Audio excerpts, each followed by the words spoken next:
کہتے ہیں میں ٹائم پاس کر رہا ہوں. تو میں نے کہا وہ ٹائم کدھر سے آیا جو پاس کرنا پڑا؟ ایک دوست مجھے کہنے لگے میں بور ہوتا ہوں. میں نے کہا یار اس کے لیے بھی تو ٹائم چاہیے نا. ہمارے پاس تو بور ہونے کا بھی ٹائم کوئی نہیں. اللہ ہمیں معاف کرے, وہ کدھر سے لائیں؟ اس کے لیے بھی تو ٹائم چاہیے. لیکن ہم چونکہ فارغ پڑے ہیں اور کوئی کچھ کام نہیں کرتے, کچھ توجہ نہیں کرتے, کچھ انہماک نہیں ہے, کچھ ذوق نہیں ہے, اور جو کام نہیں کرنے والے وہ مجھ سے پوچھتے ہیں. ایک صاحب کہنے لگے آپ کا سٹیٹس کس پیج پہ ہوتا ہے؟ میں نے کہا مجھے لگانا ہی نہیں آتا. دیکھیں نا, ٹائم نکالنا پڑتا ہے نا سیکھنے سکھانے کو بھی. تو میری رائے یہ ہے جتنی دیر یہ کام کرنا ہے اتنی دیر حضور کی سیرت کا کوئی باب کیوں نہ پڑھے, اتنی دیر خیر کے کسی کام میں جد و جہد کیوں نہ کرے. لیکن پتہ نہیں کہاں الجھ گئے لوگ, وہ کہاں علم کے ذائقے, وہ کہاں محبت کی باتیں, وہ کہاں لوگوں کا خیر تقسیم کرنا.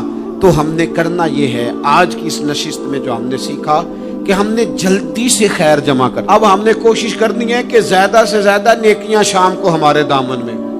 وہ جس طرح لوگ رات کو سونے سے پہلے نوٹ نہیں گنتے, پورے کرتے ہیں آج بچت کیا ہوئی, آج خرچ کیا ہوا, آج آمدن کتنی ہوئی, کل میری آمدن کتنی ہے, اس میں میری بچت کتنی ہے. اس طرح رات کو خیر جمع کر کے سونا, کچھ نہ کچھ نیکیاں جمع.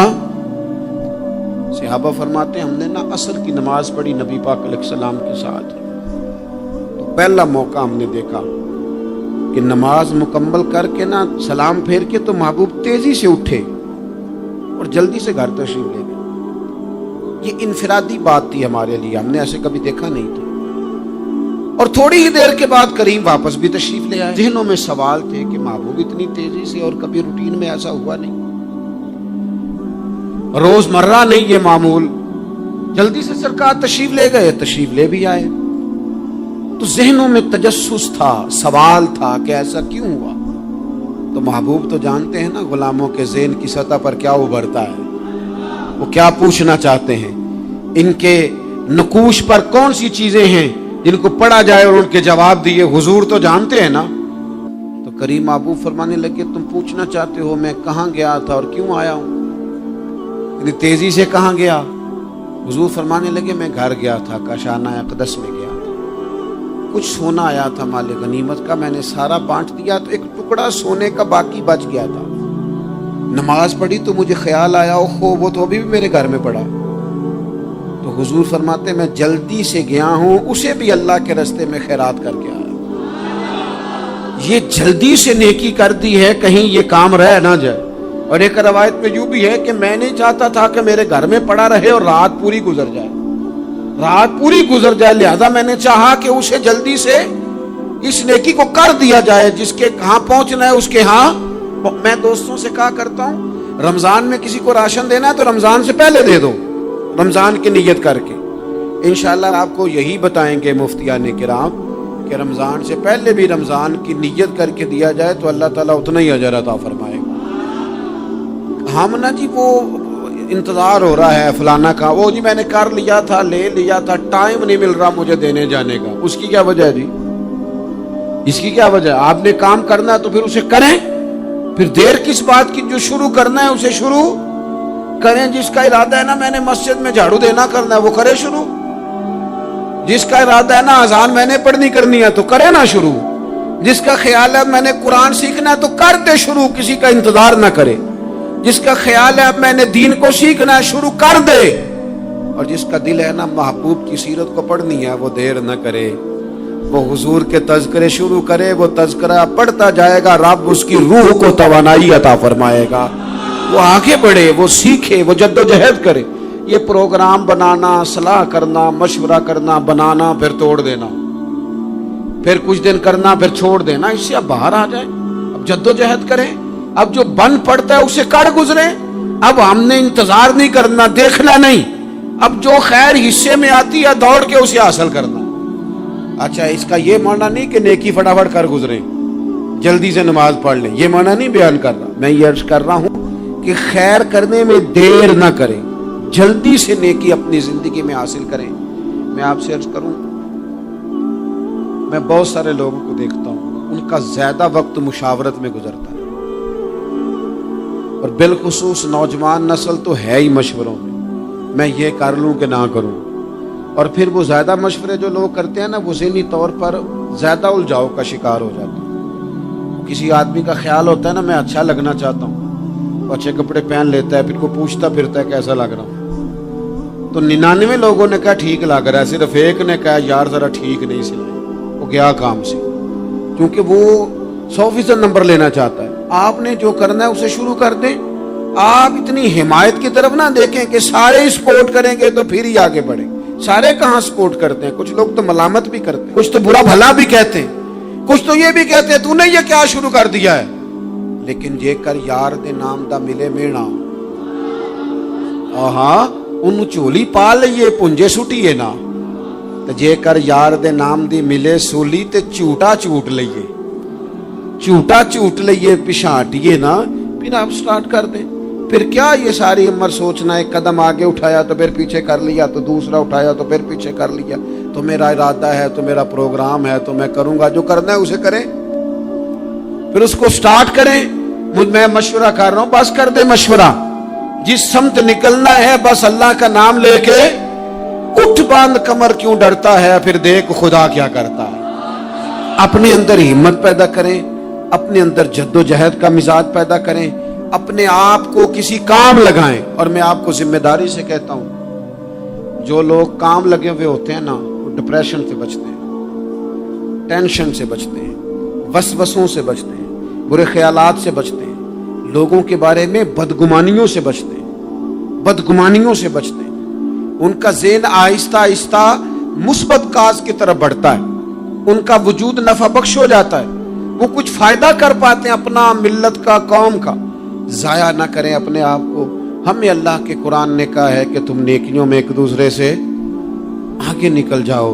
قرآن مجید کہتا ہے دوڑ لگاؤ، ایک دوسرے سے آگے نکلو، ضرور نکلو، لیکن فرمایا فاستبقوا الخیرات، نیکیوں میں ایک دوسرے سے آگے نکل جاؤ۔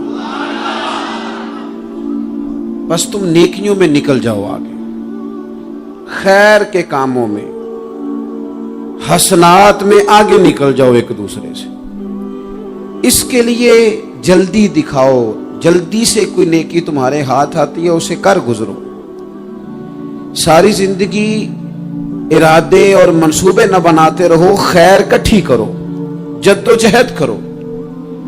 ایک تو ہم سب جانتے ہیں کہ وقت کب آ جائے گا اس کا پتہ کوئی نہیں، خدا نخواستہ صحت کب ساتھ چھوڑ جائے گی اس کی خبر کوئی نہیں، اعصاب کب کمزور ہو جائیں گے جانتے نہیں، کس وقت زندگی میں کون سا موڑ آ جائے گا سمجھ نہیں آتی، صحت، حافظہ کس وقت کس سمت نکل جائے گا پتہ نہیں چلتا۔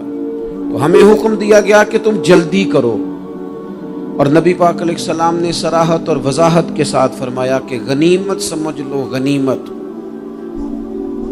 غنیمت سمجھ لو، اگر تمہارے پاس فرصت ہے تو ایسا نہ ہو کہ مصروف ہو جاؤ، غنیمت جان لو اگر صحت ہے تو ایسا نہ ہو بیمار ہو جاؤ، غنیمت جان لو اگر تم جوان ہو تو ایسا نہ ہو کہ بڑھاپا ہو جائے، غنیمت جان لو زندگی ہے، ایسا نہ ہو کہ موت آ جائے۔ غنیمت سمجھ لو چیزوں کو، اور اپنے لیے حسنات جمع کرو۔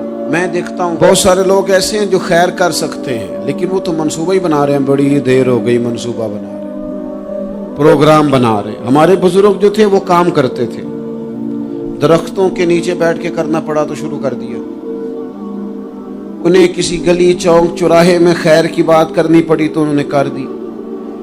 ان لوگوں کو اگر گلی سے پتھر اٹھا کے نیکی جمع کرنے کا موقع ملا تو انہوں نے لوگوں کے لیے راستہ صاف کرنا شروع کر دیا۔ اگر ان لوگوں کو کسی بندے کو خیر کی بات بتا کے دل کو تسلی محسوس ہوئی تو وہ کرنا شروع کر دیا۔ جو نیکی، جو خیر ہمارے دائرہ کار میں ہے، دائرہ اختیار میں ہے، ہماری پہنچ، اسے کیوں چھوڑا جائے؟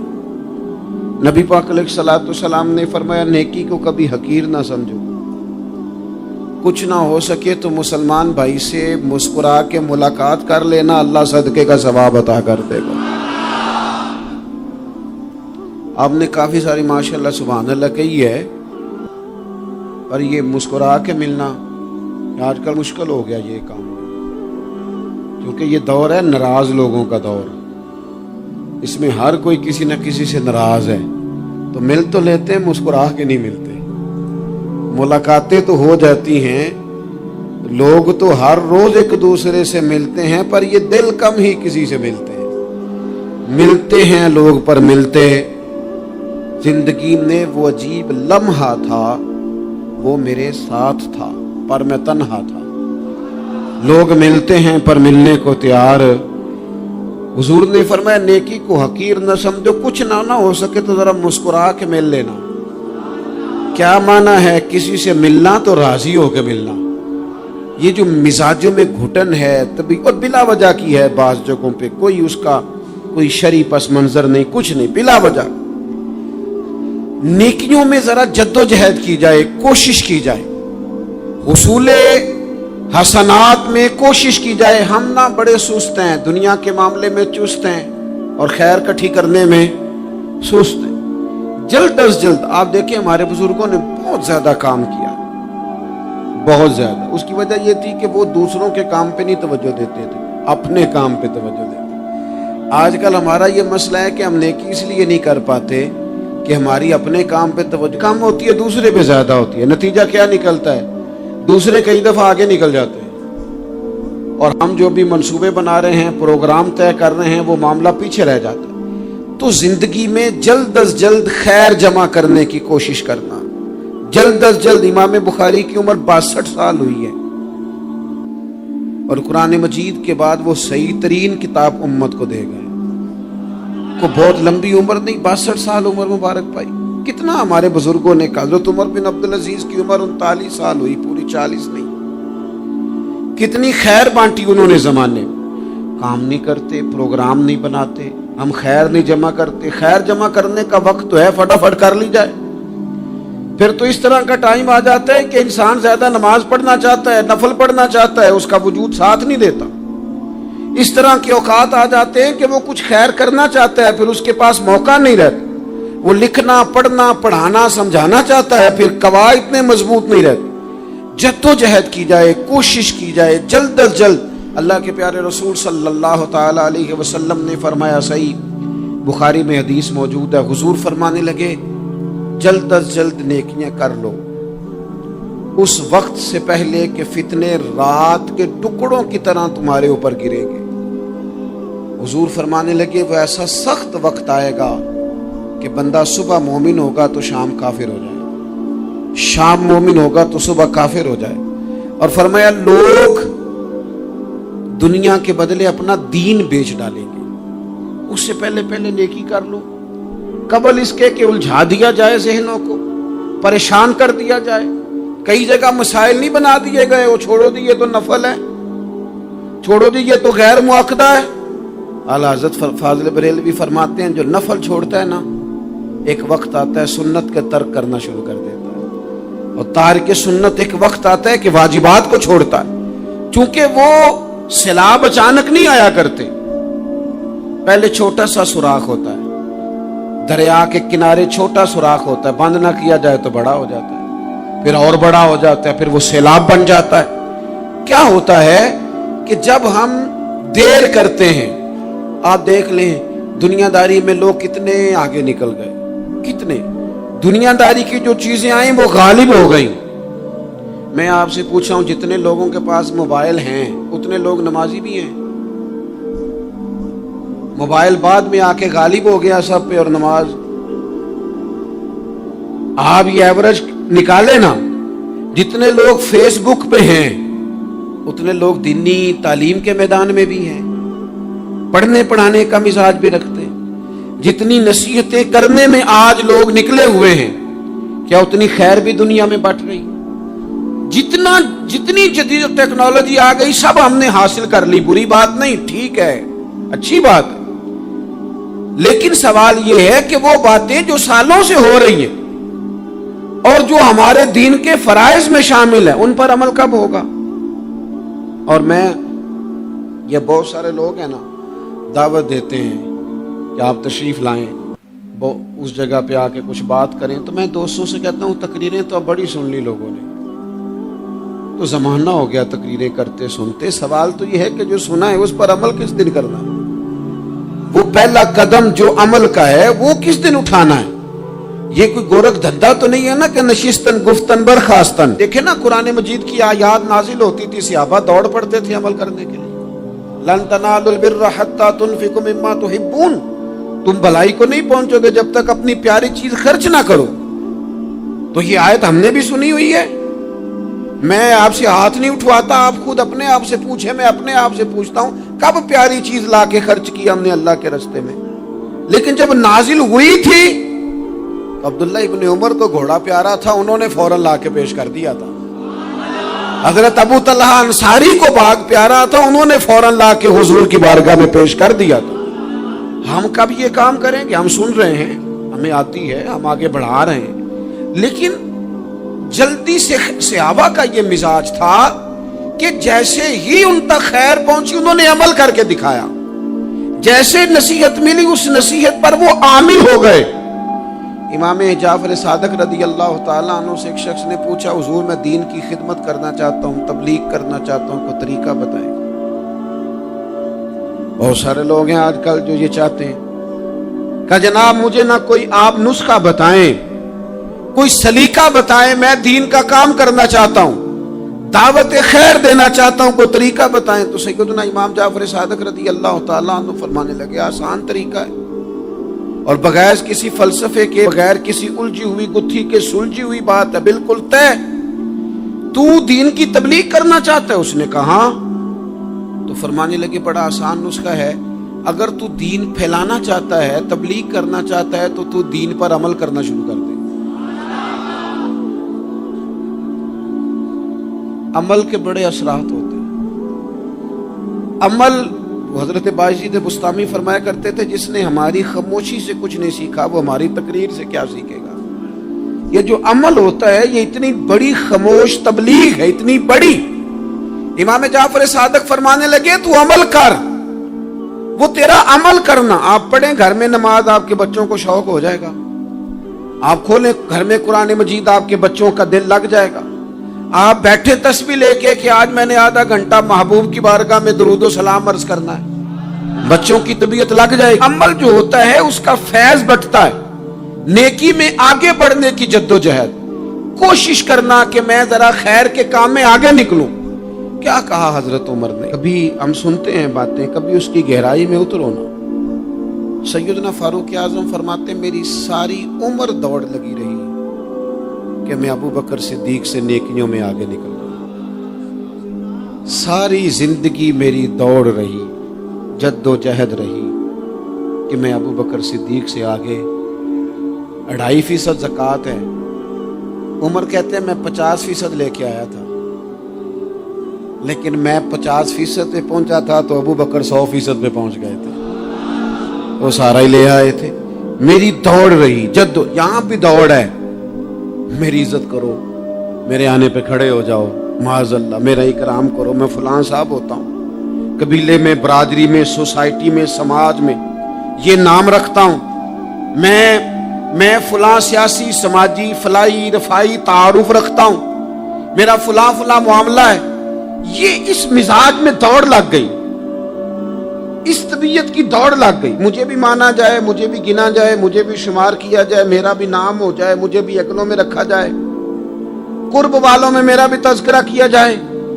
جو دوڑ ہمیں بتائی اور سکھائی گئی تھی اس دوڑ میں ہم شریک کیوں نہیں ہوتے؟ اس میں آگے کیوں نہیں نکلتے؟ وہ جو ہمیں فرمایا گیا تھا کہ تمہیں پتہ چل جائے پہلی صف کا ثواب کتنا ہے تو تم قرآن اندازی کرو. تو یہ قرآن اندازی کس دن ہونی ہے؟ یہ والی قرآن اندازی کس دن ہونی ہے؟ لیکن وہ قرآن اندازیاں تو ہو رہی ہیں عمرے کے ٹکٹ کی. اتنے عمرے کے ٹکٹ، اتنے عمرے کے، اچھی بات ہے، اس کی بھی کوئی مخالفت نہیں. لیکن جو کام جس میں آگے بڑھنا تھا، جس میں جدوجہد کرنی تھی، جس میں دوڑنا تھا، جس میں کاوش کرنی تھی، اس میں تو ہم پیچھے ہیں. زندگی اتنی تیزی سے گزر رہی ہے، آپ یقین کریں پیچھے پلٹ کے دیکھتے ہیں تو پتہ ہی نہیں چلتا کتنے سال بیت گئے. بھی ایسے لگتا ہے کل ہی تو ابھی داخل کرایا تھا گھر والوں نے اسکول میں، ابھی اگلے دن کی بات ہے دارالعلوم میں داخل ہوئے تھے اور اتنے سال بیت گئے، اتنا وقت گزر گیا. ہم عجیب مزاج کے لوگ ہیں، یہ چاہتے ہیں کہ ہمارے بچے بڑے ہو جائیں، یہ نہیں چاہتے کہ ہم بوڑھے ہو جائیں۔ دیکھیں اگر بچے بڑے ہوں گے تو لازمی نتیجہ ہے کہ ان کے بڑے، لیکن ہم دونوں باتوں میں اپنا مزاج رکھتے ہیں، بچے بھی بڑے چاہیے ہمیں اور ہم خود بھی اپنے آپ کو بوڑھا تسلیم کرنے کو تیار۔ ماشاءاللہ جی میرا بیٹا جوان ہو گیا، تو جناب آپ کیا ہو گئے؟ اب آپ بھی تو بتائیں نا، آپ کہاں پہنچ گئے؟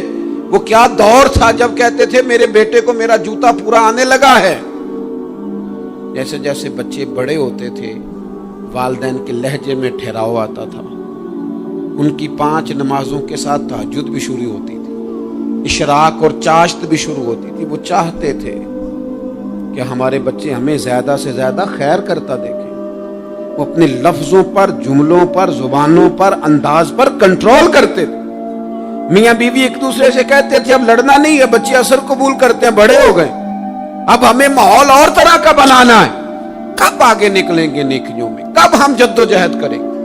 کب ہم یہ والا کام کریں گے کہ نہیں اب مجھے سنور جانا چاہیے، نہیں اب میرے اندر مثبت تبدیلی آنی چاہیے، نہیں اب مزاج میں حلم، بردباری، وقار، وفاداری، یہ چیزیں مجھے پیدا کرنی چاہیے؟ کب بچپنا ختم ہوگا؟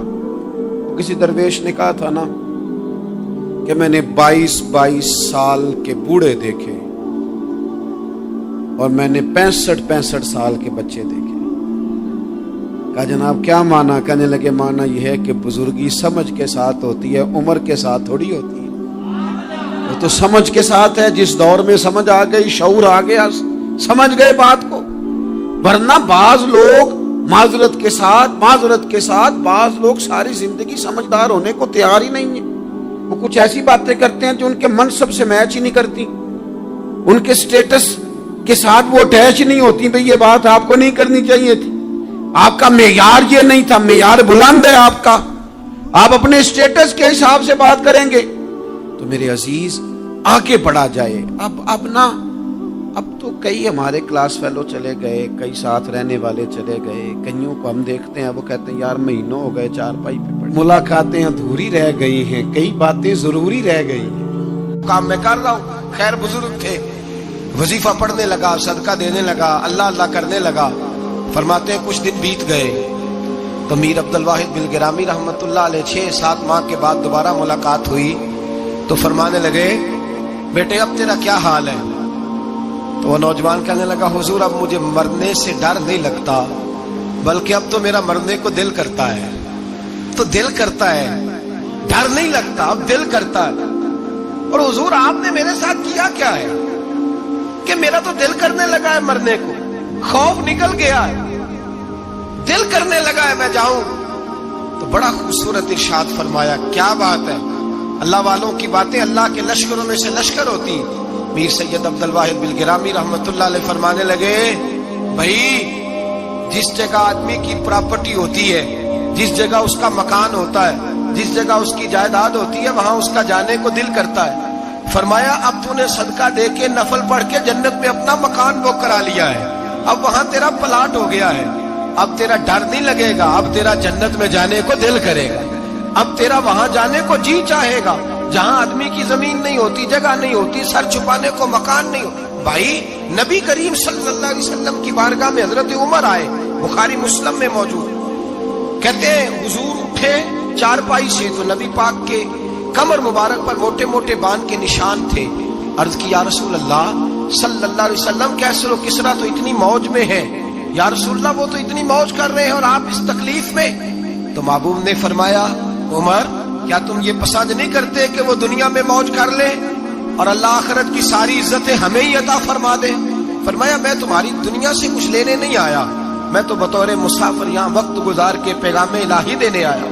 تو میرے بھائی جب توحید باری تعالیٰ پر توجہ ہوتی ہے پھر دنیا کی لذتوں پہ دل نہیں لگتا، پھر انسان ساری محنت آخرت کے لیے کرتا ہے، پھر اس کا خیال آخرت کی طرف رہتا ہے۔ اور میرے اعلیٰ حضرت فاضل و محدث بریلوی رحمت اللہ تعالیٰ علیہ فرماتے ہیں جب تیری توجہ توحید باری تعالیٰ کی طرف ہوتی ہے نا پھر تو اپنے آپ کو سنبھال کے نہیں رکھتا، پھر تو تیرا دل کرتا ہے میں جیوں بھی تو اللہ کے لیے، مروں بھی تو، بول کے بتائیے، جیوں بھی تو اور مروں بھی تو میری زندگی کا مقصد تیرے دین کی سرفرازی، میں اسی لیے مسلمان، میں اسی لیے نمازی۔ پھر دل کرتا ہے کہ جینا مرنا اللہ کے لیے ہو۔ پھر صحابہ حضور کی بارگاہ میں آ کے سفارشیں کرتے ہیں۔ حضرت ابو سعد خزیمہ، بڑی عجیب حدیث اور بڑا نرالا رنگ اس روایت کا۔ حضرت ابو سعد خزیمہ رضی اللہ تعالیٰ عنہ، ان کے بیٹے، ان کا نام سعد تھا، بیٹے بدر میں شہید ہو گئے۔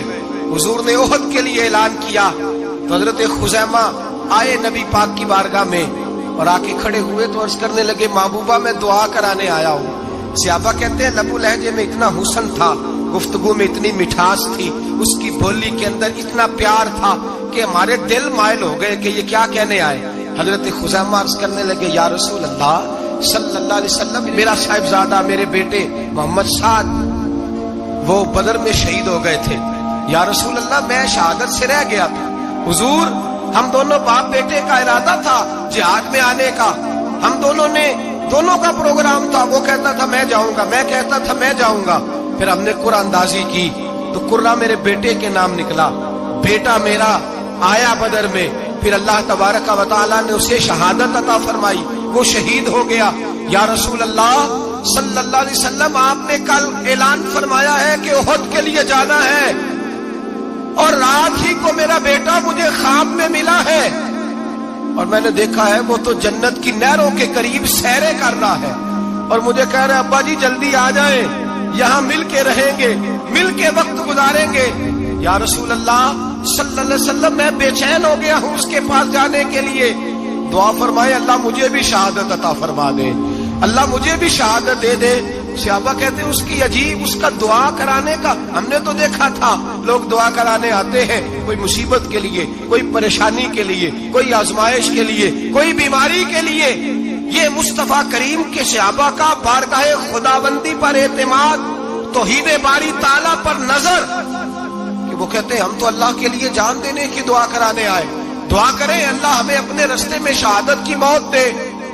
صحابہ کہتے ہیں نبی پاک نے دعا فرمائی، پھر ہم نے حضور کی دعا کو قبول ہوتے بھی دیکھا، ہم نے اپنی آنکھوں سے مصطفیٰ کی دعا کو قبول ہوتے دیکھا، ہم نے جناب خزیمہ کو احد کے میدان میں شہید ہوتے دیکھا، اور میرے رسول پاک صلی اللہ علیہ وسلم کے صحابہ ان کی طرف دیکھتے تو رشک کرتے، فخر کرتے، کہتے دیکھو یہ وہ غلام ہے جو حضور سے دعا لے کر کے دنیا سے گیا۔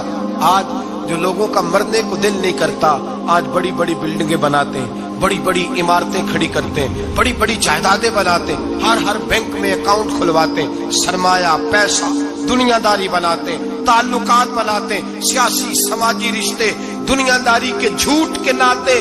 توحید باری تعالیٰ پر جب اعتماد ہوتا ہے تو انسان جس رشتے کو مضبوط کرنا چاہتا ہے وہ یا خدا کا رشتہ ہوتا ہے یا محمد مصطفیٰ کا رشتہ ہوتا ہے، باقی تو پھر اس کی توجہ ہٹ جاتی، باقی تو ہٹ جاتی ہے توجہ، پھر وہ یہ دیکھتا ہے کہ خدا رسول کے ساتھ رشتہ کس طرح مضبوط ہو سکتا ہے۔ میرے بھائی توحید باری تعالیٰ اللہ کے رستے میں مرنے کا جذبہ دیتی ہے، راہ الہی میں نکلنے کا شوق پیدا کرتی ہے۔ اللہ تبارک و تعالیٰ کی توحید جب تو کامل طور پر مانتا ہے پھر تیرا آگے بڑھنے کو دل کرتا ہے۔ حضرت سیدنا انس بن مالک رضی اللہ تعالیٰ عنہ فرماتے ہیں، الترغیب والترہیب میں حدیث مبارکہ موجود ہے، فرماتے ہیں احد کے میدان میں یا اس کے علاوہ کوئی ایسا موقع تھا کہ ایک صحابی حضور کی بارگاہ میں آئے، عرض کرنے لگے یا رسول اللہ صلی اللہ علیہ وسلم، ایک تو میں غریب ہوں، دوسرا میری شکل صورت خوبصورت نہیں، تیسرا میرے وجود سے بدبو نکلتی ہے، کوئی میرے قریب نہیں بیٹھتا،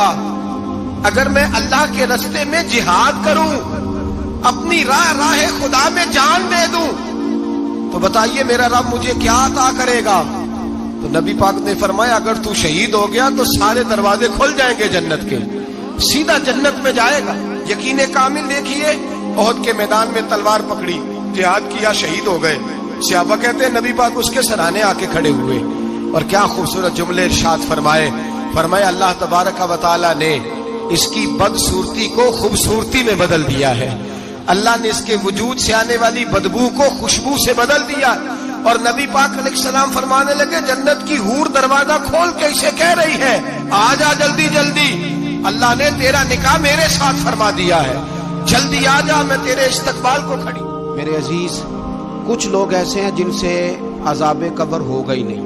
میرے رسول کریم صلی اللہ تعالی علیہ وسلم نے ارشاد فرمایا کہ جو اللہ کے رستے میں شہید ہو گیا، یہ سنن نسائی میں موجود ہے، اسے عذاب قبر نہیں ہوگا، بلکہ ایک حدیث میں تو فرمایا حساب کتاب ہی نہیں ہوگا، اللہ بغیر سوال جواب کے جنت عطا فرما دے۔ کچھ لوگوں کو لوگوں کی بخشش پہ بھی مسئلہ ہی بنتا ہے کہ کوئی بخشا نہ جائے۔ اور ایک صاحب کہہ رہے تھے جی یہ کیا معاملہ ہے کہ جمعے کو بندہ مر گیا یا فلانا ہو گیا تو اس سے حساب کتاب نہیں ہوگا، اتنے بڑے جرم لوگوں نے کی، اتنے پاپ، اور جمعے کو مر گیا تو بخشا جائے گا۔ تو میں نے کہا جرموں کا بھی اسے حساب اللہ لے لے گا، لیکن میاں حساب کتاب کی ڈیوٹی نہ اللہ کی ہے تو بہتر یہ ہے کہ اسی کے ہاتھ میں رہے، تو نہ اپنے ہاتھ میں لینے کی کوشش کر۔ سنن ترمذی کی حدیث، ہمیں پتہ نہیں کیا مصیبت ہے، ہمیں پتہ نہیں کیا مسئلہ ہے۔ ایک جنازے سے میں نکلا، آپ یقین کریں کبھی کبھی کلیجہ پھٹ جاتا ہے۔ میں ایک جنازے سے نکلا تو میرے ساتھ ایک بندہ جنازہ پڑھ کے نکلا تو کہنے لگا جی پیر صاحب دیکھیں آج کتنی دنیا آئی ہے، حالانکہ یہ بندہ اس طرح کا تھا، اس طرح کا تھا، اس طرح کا تھا۔ میں نے اسے کہا یار تجھے تو فکر ہی لگ گئی ہے کہیں جنت میں چلا ہی نہ جائے، تو اس طرح کرنا جنت کے دروازے کے سامنے کھڑے ہو جانا ڈنڈا لے کے کہ میں نے نہیں جانے دینا۔ شرم آنی چاہیے ہمیں۔ اللہ فرماتے ہیں جنت اتنی چوڑی ہے جتنے زمین و آسمان ہے، اس کی چوڑائی زمین اور آسمان کے برابر ہے، تو ہم تو اپنے علاوہ کسی کو جانے نہیں دینا چاہتے جنت میں۔ اور بس کریں، جنت خدا کا فضل ہے، اور اللہ فرماتے ہیں میرا فضل میں جسے چاہتا ہوں عطا کرتا ہوں۔ یہ سنن ترمذی کی حدیث، اور اس کے راوی حضرت عبداللہ ابن عمر رضی اللہ تعالیٰ عنہ، نبی پاک علیہ السلام نے فرمایا جو مسلمان جمعے کے دن یا جمعے کی رات کو فوت ہو اس کو اللہ تعالیٰ قبر کی آزمائش سے محفوظ رکھتا ہے۔ جو جمعے کی رات فوت ہو جائے یا جمعے والے، یعنی جمعے رات اور جمعے کی درمیانی رات چلا جائے یا جمعے والے، تو اللہ اسے عذاب قبر سے، تو میرے عزیز جو بندہ شہید ہو اس سے عذاب قبر نہیں ہوتا، جو آدمی جمعے کے دن یا جمعے کی رات چلا جائے اسے بھی عذاب قبر نہیں ہوتا۔ اور میرے رسول کریم صلی اللہ تعالی علیہ وسلم نے فرمایا جو بندہ ایک دن اور ایک رات، یہ حدیث صحیح مسلم میں، سنن ترمذی میں، مصنف عبدالرزاق میں موجود ہے، ایک دن اور ایک رات اللہ کی رضا کے لیے اسلامی سرحد پہ پہرا دے۔ میں اور آپ سوئے ہوئے ہیں، لیکن وہ لوگ جو فوجی بارڈروں پہ کھڑے ہیں، دیکھو مدینے والے محبوب کس کس پہ کرم فرماتے ہیں۔ ساری عمر نہیں، 24-25 سال کی سروس نہیں، فرمایا ایک دن اور ایک رات اللہ کی رضا کے لیے جو اسلامی سرحد پر پہرا دے، مسلمانوں کو کافروں سے بچائے، رب اسے عذاب قبر نہیں دے گا، اسے اللہ تعالیٰ اپنے فضل سے معاف فرما دے گا۔ ایک رات اور ایک، آپ کیا سمجھتے ہیں کہ ان فوجیوں کی کوئی چھوٹی شان ہے؟ ان کا کوئی چھوٹا مرتبہ ہے؟ ایک دن اور ایک رات اگر یہ پہرا دیں تو اللہ انہیں اتنا انعام عطا کرتا ہے۔ اسی طرح سن لو، یہ ذرا غور سے سننا، ابن ماجہ کی حدیث، اور اس کے علاوہ مسند ابو یعلا میں موجود حدیث کے راوی حضرت ابو ہریرہ رضی اللہ تعالی عنہ، حضور صلی اللہ تعالی علیہ وسلم نے فرمایا جو شخص بیماری سے فوت ہوا، قربان جاؤں میرے محبوب نے بیماری کا نام ہی نہیں لیا، فرمایا کوئی بھی بیماری ہو، فرمایا جو آدمی بیماری سے فوت ہوا اللہ اسے شہادت کی موت عطا فرمائے گا، اور وہ عذاب قبر سے اور قبر کے امتحان سے بھی محفوظ رہے گا، اور حضور فرماتے ہیں اس کو صبح اور شام جنت کے باغوں میں سے رزق دیا جائے گا۔ جو کسی بھی بیماری سے مرا، یہ لوگ بیماری سے مر رہے ہیں تو لوگوں نے اچھوت سمجھ رہے ہیں، اچھوت، یہ اچھوت نہیں ہے، اس لیے کہ لوارث نہیں، یہ خدا رسول کے ماننے والے ہیں، تم انہیں اچھوت کہہ رہے ہو اور مدینے والے رسول انہیں شہید فرما رہے ہیں۔ حضور نے فرمایا جو بیماری سے مرے شہید ہے، وہ قبر کے عذاب سے محفوظ رہے گا اور جنت کے باغوں میں سے اللہ رزق دے گا۔ لوگ کہتے ہیں دیکھو جی بڑا تانگ ہو کے دنیا سے گیا ہے، تو اس بندے کو بھی عذاب قبر نہیں ہوتا۔ اسی طرح جو بندہ سورہ ملک پڑھتا ہے، سنن ترمذی میں حضرت ابن عباس سے روایت ہے کہ حضور صلی اللہ علیہ وسلم کے ایک صحابی نے ایک جگہ خیمہ لگایا تو وہاں سورہ ملک پڑھنے کی آواز آتی، کوئی بندہ پڑھنے والا نظر نہیں آتا تھا۔ جب حضور کی بارگاہ میں عرض کیا تو فرمایا وہاں قبر تھی اور قبر کے اندر بیٹھ کے میرا صحابی سورہ ملک کی تلاوت کر رہا تھا۔ اگر ہمیں خسرہ نمبر یاد ہو جاتا ہے نا اپنی جگہ کا، اور ہمیں پتہ ہوتا ہے کہ میرے والا حصہ کتنے کروڑ کا ہے، اگر ساری کہانیاں ہمیں یاد ہوتی ہیں تو سورہ ملک بھی ہمیں یاد ہو سکتی ہے۔ موبائل پہ اس کو ریکارڈ کر لیں، پھر اس کو سنیں، کبھی بھی سورہ ملک میں، اور ہمارے سلسلہ عالیہ میں تو سورہ ملک وظیفہ ہے، ہمارے الوظیفۃ الکریمہ میں اعلیٰ حضرت نے لکھا ہے کہ رات کو سورہ ملک اور سورہ یاسین کے بغیر سونا نہیں۔ سورہ ملک اتنی شاندار سورت ہے کہ نبی پاک صلی اللہ علیہ وسلم نے فرمایا یہ قیامت کے دن اللہ کی بارگاہ میں ناز سے جھگڑا کرے گی اور کہے گی اے اللہ یہاں تو میرے پڑھنے والے کو جنت عطا فرما یا مجھے قرآن پاک سے علیحدہ کر دے۔ تو رب کریم پھر اپنے فضل سے پڑھنے والے کو جنت عطا کرے گی۔ میری اپیل ہے ہر اس شخص سے جو کسی بھی مشکل کا شکار ہے، کسی بھی آزمائش کا شکار ہے، کسی بھی ذہنی پریشانی کا شکار ہے، وہ کسی بھی قسم کے دباؤ کا شکار ہے، کسی الجھن کا شکار ہے، کسی تکلیف میں ہے، کسی درد میں ہے، فقر میں ہے، آزمائش میں ہے، قرض میں ہے، بیماری میں ہے، پریشانی میں ہے، وہ اپنے رب کی بارگاہ میں استغفار پڑھے۔ استغفر اللہ ربی من کل ذنب واتوب الیہ کثرت کرے، نہیں تو استغفر اللہ استغفر اللہ استغفر اللہ کثرت سے پڑھے۔ کسی بھی صورت میں اپنے مالک کے حضور استغفار کرتا رہے، کرم ہوتا رہے گا، رحمت ہوتی رہے گی، بخشش ملتی رہے گی، اللہ درگزر فرمائے گی۔ حضرت امام حسن سے آ کے وظیفہ پوچھا، اس شخص نے کہا حضور اولاد کوئی نہیں تو وظیفہ بتائے، تو آپ نے فرمایا استغفار پڑھا کر۔ کیا کر؟ اس نے کہا ٹھیک ہے۔ تو حضور پھر میں دوبارہ کعبہ ہوں، تو امام حسن کہنے لگے بے اولاد ہے نا تو، استغفار کا وظیفہ بتایا نا؟ کہا ہاں۔ فرمانے لگے اب اس وقت آنا جب اللہ تجھے 10 بیٹے عطا کرے گا۔ کتنے؟ 2 4 نہیں، 10 ہی کہہ دیے۔ تو حضرت امیر معاویہ رضی اللہ تعالیٰ دیکھا، کہنے لگے حسن اتنا بڑا دعویٰ؟ آپ فرمانے لگے میں نے کہہ دیا نا تو اللہ فضل کرے گا۔ ہاں ہاں اللہ خیر کرے گا، خیر ہو جائے گی۔ وہ شخص کئی سالوں کے بعد آیا، کئی سالوں کے بعد، تو حضرت امیر معاویہ کو بھی ساتھ لایا، کہنے لگا حضور اللہ کے فضل سے اللہ نے 10 بیٹے عطا فرمائے، پورے 10 ہی اللہ نے دیے۔ تو حضرت امیر معاویہ کہنے لگے جناب بات تو آپ کی سچی ہو گئی، پر مجھے بھی بتائیے وظیفہ کہاں سے لیا؟ فرمانے لگے قرآن پاک سے، سورہ نوح کی 10 11 12 آیت پڑھو۔ اللہ فرماتے ہیں تم استغفار پڑھو، میں تمہاری بیٹوں سے بھی مدد کروں گا، مالوں سے بھی مدد کروں گا۔ تو میں نے استغفار بتائی تھی اور قرآن میرے اللہ کا ہے، رب کا وعدہ جھوٹا ہو سکتا؟ فرمایا 10 بیٹے ملنے تھے، میں نے کہہ جو دیا تھا۔ وہ میرے بھائیوں یاد رکھیں، استغفار اللہ کی رحمت نازل کرنا۔ ایک ہوتا ہے خوف، ایک ہوتی ہے خشیت۔ خوف والے لوگ توبہ کرتے ہیں، خشیت والے استغفار کرتے ہیں۔ ایک ہوتا ہے خوف، ایک ہوتی ہے خشیت والے استغفار کرتے ہیں۔ نبی کریم علیہ السلام نے فرمایا میں دن میں 100 مرتبہ استغفار کرتا ہوں، دن میں۔ توبہ والا کہتا ہے کہ میں بھول گیا تھا، مجھے معافی مل جائے، اور خشیت والا کہتا ہے میرا یار ناراض نہ ہو جائے، وہ استغفار ہی کرتا رہتا ہے، وہ معافی مانگ۔ حضرت رومی نے مثال دی ہے، فرماتے ایک عورت تھی تو بھیک مانگا کرتی تھی، ایک دن بادشاہ کے دروازے پہ بھیک مانگنے گئی تو بادشاہ کو پسند آ گئی، اس نے نکاح کر لیا۔ 20 کنیزائیں اس بی بی کے پاس تھی خدمت کرنے کے لیے، روٹی دینے کے لیے، کپڑا دینے کے لیے، لیکن وہ ہر وقت روتی رہتی تھی، ہر وقت روتی۔ ایک سمجھدار کنیز کہنے لگی کہ ملکہ اب تیرا درجہ بہت بڑا ہے، تو ہر وقت روتی رہتی ہے، معافیاں ہی مانگتی رہتی ہے ہر وقت، کون سی ایسی نعمت ہے جو تیرے پاس نہیں؟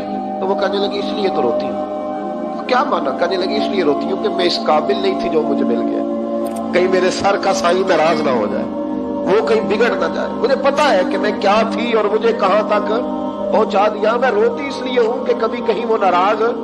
حضرت عمر اس لیے روتے تھے کہ کہیں مصطفیٰ ناراض نہ ہو جائے، حضرت ابو بکر اس لیے تڑپتے تھے کہ کہیں اللہ کا فضل روٹ نہ جائے، کہ جو مولا علی اپنے کمرے میں بیٹھ کے زور زور سے استغفار پڑھتے، تو اس لیے نہیں کہ بڑے پاپ تھے جن کی معاذ اللہ معافی مانگتے تھے، اس لیے کہ رب رسول کہیں ناراض نہ ہو۔ خشیت تھی کہ جہاں ہم پہنچے ہوئے کہیں وہاں سے واپس۔ استغفار بندے کی اللہ سے صلح کرا دیتا ہے، بندے کی رب سے صلح ہو جاتی ہے جب استغفار۔ دیکھیں نا بڑی سادی سی بات ہے کہ 2 بھائی ناراض ہو تو بڑا کہتا ہے اس نے میری بے ادبی بڑی کی، تو چھوٹا اگر پاس آ جائے اور پیر پکڑ لے کہ چل یار معاف کر دے، تیرا بھائی نہیں۔ پتہ کیا ہوتا ہے؟ صرف معافی نہیں ملتی، ہاں صرف معافی نہیں، چھوٹے نے بے ادبی کر دی، بڑے کو تکلیف ہوئی، بات جب آگے بڑھی نا تو بڑے نے شکوہ کیا، جب لوگوں نے چھوٹے کو سمجھایا تو چھوٹا جب معافی مانگتا ہے، ادھر دیکھو میری طرف، جب چھوٹا معافی مانگتا ہے نا اٹھ کے جاتا ہے اور بڑے کے پیر پکڑتا تو میرا معاف نہیں کرتا، بڑا رو بھی پڑتا ہے، بڑا رو بھی پڑتا ہے۔ اور وہ کہتا ہے کہ وہ میں اور تم اماں کے پاس اکٹھے بیٹھتے، ایک باپ کی موٹر سائیکل پہ اکٹھے بیٹھتے، تو تیرا اور میرا رشتہ یار تو نے یہ کیوں، وہ جو آنسو نکلتے ہیں نا، وہ درد ہوتا ہے، وہ کیف ہوتا ہے، وہ سوز ہوتا ہے، وہ لذت ہوتی ہے، وہ پیار ہوتا ہے۔ رب کہتا ہے تو معافی مانگ، انہو کان غفارا، تو معافی مانگ، میں تجھے معاف بھی کروں گا، تیرے اوپر رحمت بھی فرماؤں گا، تیرے اوپر کرم نوازی بھی کروں گا، تجھے نواز دوں گا، تجھے عطا کروں گا۔ حضرت موسیٰ کلیم اللہ علیہ السلام کا زمانہ مبارکہ تھا، قحط پڑ گیا، بارش نہیں ہوتی۔ ہم لوگ نا اب تو خیر ہمارے پاکستان میں تو ٹیبل ٹاک ہوتی ہے، ٹاک شو ہوتے ہیں، ہمارے یہاں تو پتہ کیا جاتا ہے کہ بارش ہو کیوں نہیں رہی، پھر اس میں یہ ہوتا ہے کہ دھواں بڑا چڑھ گیا ہے، حالات بڑے خراب ہیں، فلاں ایسے ہو گیا قحط کا۔ ہم تو اسباب تلاش کرتے رہتے ہیں، نہیں بھوک بہت زیادہ ہے، فلاں چیز ایسے ہے، فلاں چیز ایسے، ہم تو یہ تلاش کرتے رہتے ہیں۔ وہ لوگ یوں نہیں کرتے تھے، وہ سیدھے جا کے مسلوں پہ بیٹھتے تھے، اس لیے کہ وہ کہتے تھے جب رب چاہتا ہے تو پھر کوئی چیز کسی چیز کو روک سکتی، وہ سیدھے مسلے پہ بیٹھتے۔ اعلیٰ حضرت فاضل بریلوی رحمۃ اللہ علیہ کے پاس ایک مولانا محمد حسین آئے، وہ فلکیات کے بڑے ماہر تھے، تو اعلیٰ حضرت نے فرمایا ذرا ستاروں کا حساب لگا کے دکھاؤ بارش کا، وہ کہنے لگا پورا مہینہ تو نہیں ہوگی۔ تو اعلیٰ حضرت رحمۃ اللہ علیہ فرمانے لگے کہو کہ میرا علم کہتا ہے مہینہ نہیں ہوگی، اللہ چاہے تو ابھی ہو سکتی ہے۔ کہنے لگا جی وہ تو ٹھیک ہے پر میرا علم، وہ جیسے روز لوگوں نے پیر نیٹو سے شاہ صاحب نہیں کھولے ہوتے کہ بارش کب آئے گی، اور اس کی طرف نہ دیکھ، مسلے میں بیٹھ، مہربانی کر مسلے میں بیٹھ، اللہ کی بارگاہ میں حاضر ہو، اس سے معافی مانگ، اسے منا تاکہ وہ رحمت کی بارش۔ کہنے لگا جی میرا علم کہتا ہے، تو اعلیٰ حضرت فرمانے لگے پھر وہی بات، تو کہہ اللہ چاہے تو بارش